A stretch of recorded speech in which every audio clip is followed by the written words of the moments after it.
शिव समान दाता नहीं विघ्न निवारण हार, लज्जा मोरी राखिए नंदी के असवार। बोलो कैलाशपति महादेव की जय हो। आज श्रावण का चौथा सोमवार, आखिरी सोमवार है। आज आपको एक कथा कहानी सुना रही हूँ। एक व्यक्ति एक जंगल से गुजर रहा था।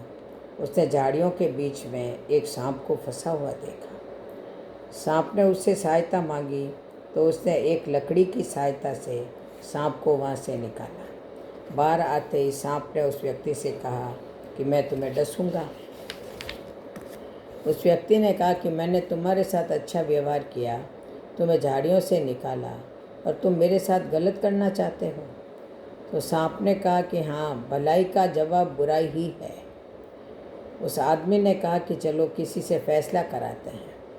चलते चलते एक गाय के पास पहुँचे और उसको सारी बातें बताकर फैसला पूछा तो उसने कहा कि वाकई भलाई का जवाब बुराई है, क्योंकि जब मैं जवान थी और दूध देती थी तो मेरा मालिक मेरा ख्याल रखता था और चारा पानी समय पर देता था, लेकिन अब मैं बूढ़ी हो गई तो उसने भी ख्याल रखना छोड़ दिया है। यह सुनकर सांप ने कहा कि अब तो मैं डसूंगा।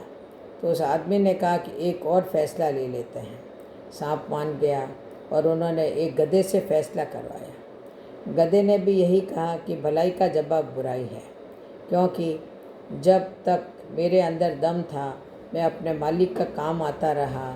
जैसे ही मैं बूढ़ा हुआ उसने मुझे भगा दिया। सांप उसको डसने ही वाला था कि उसने मिन्नत करके कहा कि एक आखिरी अवसर और दो। सांप के हक में 2 फैसले हो चुके थे, इसलिए वह आखिरी फैसला लेने पर मान गया।